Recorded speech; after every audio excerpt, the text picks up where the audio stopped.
Corresponde ahora el análisis, discusión y votación del proyecto de resolución identificado en el orden del día con el número apartado 5.4. Este es el último de los tres que reservó el consejero Murayama. Le cedo a él el uso de la palabra. Gracias. Presento uno de los casos de análisis más complejos que ha correspondido indagar al INE como autoridad fiscalizadora: el fideicomiso constituido a iniciativa de Morena a raíz de los sismos de septiembre de 2017. Este proyecto tiene su origen en una queja presentada el 27 de abril por el PRI denunciando el mal uso del financiamiento público de Morena. Los hechos son estos. Tras el sismo del 19 de septiembre, diversos partidos políticos ofrecieron destinar parte de sus prerrogativas a los damnificados. El INE comunicó a los partidos que no era legal que ellos entregaran directamente los recursos y se les señaló que el mecanismo idóneo consistía en la devolución del financiamiento a la tesorería de la Federación. Los partidos políticos no son parte de la beneficencia, buscan el poder político, por lo que llevar dinero o cualquier material a la gente se considera en la ley una dádiva, lo que está expresamente prohibido por el artículo 209, párrafo 5 de la LEGIPE. De lo reportado en el Sistema Integral de Fiscalización, así como del análisis a las cuentas del partido y del fideicomiso, quedó descartado que Morena utilizara su financiamiento público para nutrir dicho fideicomiso. Lo que esta autoridad no puede conocer es quién está detrás de esa suma de 44 millones de pesos en efectivo que recibió el fideicomiso. Damos vista a la FEPADE para que investigue. Del dinero en que sí se conoce al aportante, cabe señalar que 12 millones y medio de pesos corresponden a 56 personas directamente relacionadas con Morena, o bien son legisladores de las bancadas del partido o fueron sus candidatos en el proceso electoral 2017-18. Por último, en lo que toca a los ingresos, la investigación del INE identifica recursos por 3.2 millones de pesos provenientes de empresas, entes impedidos para aportar recursos a los partidos. En los egresos del fideicomiso, al 31 de mayo de 2018 habían salido 64 millones y medio a través de cheques de caja que, al ser cambiados en efectivo, impidieron seguir el rastro del dinero. Se constituye una figura permitida, un fideicomiso, pero se incumple la obligación de informar a la autoridad. El fin de este fideicomiso, dar dinero a la población, es ilegal para un partido. Después se nutre de recursos en su mayoría de procedencia prohibida, como son los de origen desconocido y los de empresas.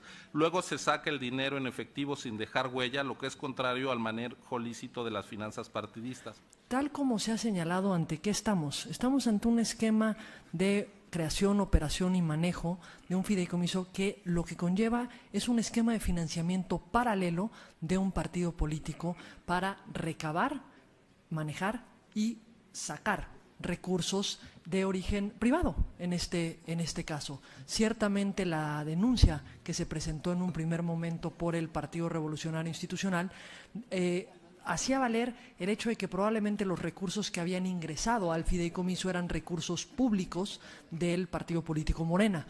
Sin embargo, de la investigación, como se ha señalado, no se encontró ningún recurso público dentro de ese fideicomiso. ¿Por qué estamos ante un fraude a la ley? Precisamente porque se utiliza un esquema que civilmente y mercantilmente es válido, la constitución de un fideicomiso para recabar recursos privados y para destinarlos a un fin específico. Sin embargo, esto no es algo que tienen permitido los partidos políticos, en particular el destino que fue señalado para ese fideicomiso.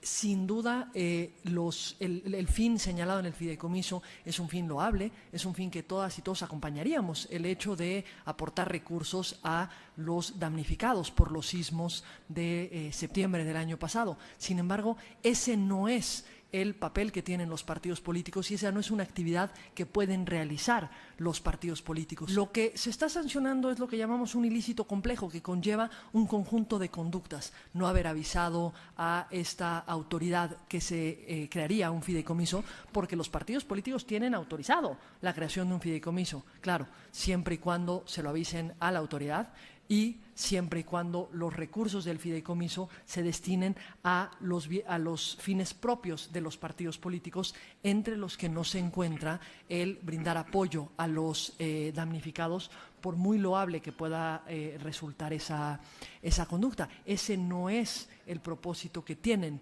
los partidos políticos o el fin que tienen los partidos. Desde que ocurrieron los hechos del sismo se señaló expresamente que los partidos no podían destinar recursos directamente a esto y los partidos políticos tienen la obligación de destinar los recursos públicos o privados que reciban en tanto entes de interés público a los fines partidistas, y el apoyo a damnificados no es un fin partidista en los términos de la propia Constitución. Pero creo que lo que estamos viendo aquí de fondo es, el hecho de que se permita a los partidos destinar recursos a otras finalidades va en contra de lo que establece la ley. ¿Por qué no se le fue a preguntar a el conjunto de damnificados? Esto primero se relaciona con lo que yo señalé en un primer momento. Solamente para sostener dos planteamientos.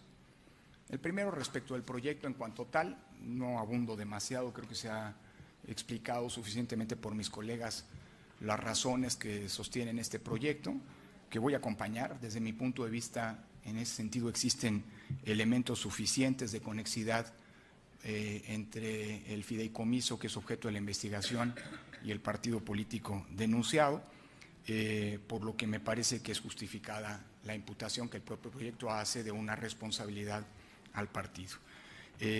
Creo que es también importante señalar que, a diferencia de lo que se planteaba por parte del partido denunciante, no hay ningún elemento, esto ya se ha dicho aquí por mis colegas, lo dice el propio proyecto, de que haya alguna evidencia de que los recursos involucrados hayan tenido un fin electoral o para beneficiar las campañas. No hay ninguna constancia en ese sentido y creo que el propio proyecto lo señala.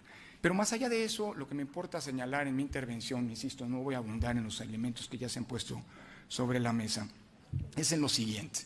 Este instituto tiene una misión constitucional que es la de fiscalizar a todos los partidos políticos y hacerlo con base y con apego a los principios constitucionales de autonomía y de independencia.